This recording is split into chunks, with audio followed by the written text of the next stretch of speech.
Hallo, heute möchte ich mit euch einen ernsten, ja todernsten Vorfall diskutieren, der mir vor kurzem in Valle Can Rey auf La Gomera am Puerto de las Veltas passiert ist. Aber sowas kann euch überall auf der Welt passieren und ich kann euch nur raten, schneller zu reagieren, gewissenhafter zu reagieren, denn das war keine Lappalie. Seht selbst.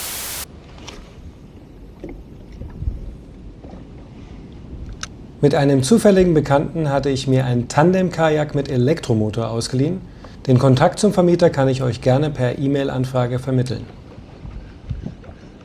Hier fischen wir auf der Außenseite der Hafenmole, die für Uferangler nicht erreichbar ist. Der Molenkopf wird später der Tatort sein. Nach ein paar Stunden kehrten wir in den Hafen zurück.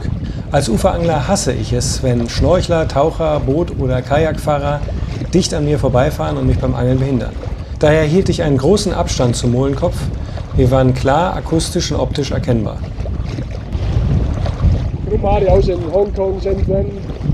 Hey! Hey! Was ist denn das für ein Idiot? Hat er dich erwischt? Ja. Oh. Stopp! Stopp! Was für ein geisteskranker Typ. Ah, weit! Hey! Da muss man abschneiden. Die hängt drin, da, was? Ah! Das ist aber ein geisteskranker, Die hat keinen Abschneiden. Er hängt bei mir im Fleisch. Scheiße. Hey! No, no, no, no! Jetzt in mein... Oh. Brauchst du eine Zange oder kriegst du das rausgehabt oder nicht? Okay.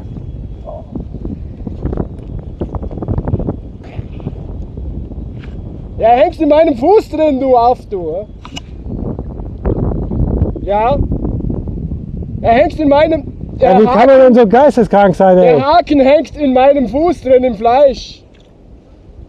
Ja, ach du Ja, Scheiße. ach du Scheiße, pass mal auf, wohin du schmeißt. Du hättest doch auf den Kopf erwischen können, du Spinner. Schauen wir uns das Ganze nochmal in Zeitlupe an. Hongkong, Shenzhen.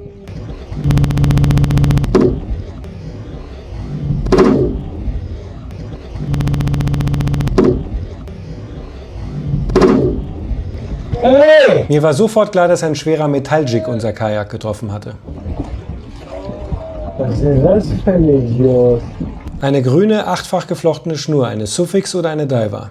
Diese, der Jig und die Montage werden mich später zu einem Tatverdächtigen führen. Hat dich erwischt? Ja. Oh. Stopp! Stopp! Was für ein geisteskranker Typ. Ah, weit! Hey! Da muss man abschneiden. Die hängt drin, da, was? Ah! Das ist aber ein geisteskranker, Die hat keinen Abschneiden. Er hängt bei mir im Fleisch. Scheiße. Hey! No, no, no, no! Jetzt in mein... Oh. Schaut euch mal die Knotenmontage an. Fluorocarbon-Vorfach mit FG-Knoten verbunden. Man kann also aufgrund der Professionalität schon ausschließen, dass es sich um einen Anfänger handelt, der uns aus Versehen getroffen hatte. Was für ein geisteskranker Typ, ey! Dass es ein vorsätzlicher Wurf war, sieht man auch an der Wurfdistanz. Das sind mindestens 60 Meter, eher mehr. Leider lassen sich keine Gesichter erkennen beim Einzoomen in das Videomaterial. Ich konnte 3 Personen auf der Mole erkennen. Die Person in der Mitte hatte uns beworfen, hatte ein graues T-Shirt und eine jüngere Stimme. Bei der Landung und Demontage des Kajaks ging der Vorfall leider aus meinem Fokus. Richtig wäre es gewesen, sofort zur Guardia Civil, die im Hafen ein Büro hat, zu gehen und das vergitterte Tor des Hafens schließen zu lassen. Im Apartment angekommen, rumorte es in meinem Kopf. Kann man, ja darf man überhaupt diese Sache auf sich beruhen lassen? Sollte ich nicht sofort zur Polizei gehen? So schilderte ich der KI den Fall und bat um eine rechtliche Einschätzung.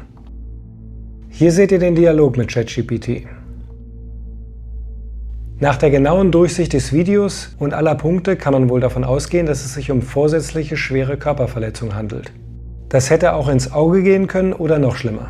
Zum Glück wurde nur das Bein erwischt und die Haken steckten im Fleisch, also eine Fleischwunde.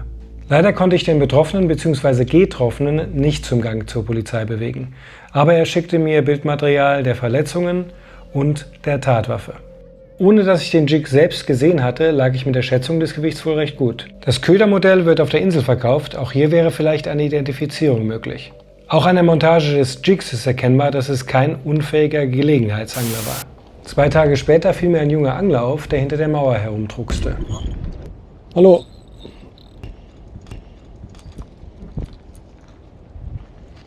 Grüne Schnur auf der Rolle, jedoch sahen Rute und Rolle nicht gerade professionell aus. Bist du der vorgestern nach uns mit dem Kajak geschmissen hat? Ich habe schon mit deinem Kollegen geredet. Okay, weil wir haben deine grüne Schnur gesehen. Ich habe die grüne Schnur. Ich hab da noch einen Deutschen gesehen. Mhm. Ist ein älterer Typ. Wir sind dann aber gegangen. Wir haben euch gesehen. Ich bespreche den alles nicht. Das ging Richtung fahrlässige Tötung, ja? Ich habe den Jig auf dem Videoframe drauf. Der ist knapp an seinem Kopf vorbei. Er hat den Kopf getroffen, wird er durchgeschossen. Falls du den Typ nochmal siehst, Ja. also wir überlegen nämlich eine Anzeige zu erstatten. War es hier einer aus dem Dorf oder so? War das einer aus dem Dorf vielleicht? Also es war ein Deutscher da und ein Spanier, glaube ich. Haben aber beide dann gecheckt. Wir sind dann gegangen, wir haben es nicht mehr mitbekommen. Ob wer da jetzt die grüne Schnur hat, aber ist ja da unten. Aber dein Kollege meinte, er hat eben Deutsch gesprochen, oder? Ja, ja. Kann es eigentlich nur einer. Er hat ein graues T-Shirt angehabt. Ja, das könnte sein. Tja, in dubio pro reo kann man dazu nur sagen, im Zweifel für den Angeklagten. Ich gehe mal nicht davon aus, dass es ein tatsächlicher Anschlag war, also dass gezielt versucht wurde, einen von uns zu erschießen, denn nichts anderes wäre das ja gewesen, wenn man mit einem ballistischen Gewicht von 75 Gramm auf diese Distanz jemanden versucht zu treffen. Der Jig hätte auch genauso gut durch den Kopf schießen können, dann wäre die Person tot gewesen. Ich gehe mal davon aus, dass es hier ein Unfall war und dass es so eine Art Scherz sein sollte, ein Schuss vor den Bug quasi vor uns, der eben komplett schiefgegangen ist. Und die Person hat offensichtlich vollkommen verantwortungslos reagiert, sich dieser Situation selbst gar nicht bewusst. Anders sind diese idiotischen Sprüche einmal "Ach du Scheiße" und dann, als wir den Jig abgeschnitten haben, beziehungsweise mein Kollege, "Na toll". Du wirst es sicher sehen. Denk das nächste Mal dran. Das kann gehörig ins Auge gehen und das nächste Mal, zumindest wenn ich in der Nähe bin, kommst du nicht so davon.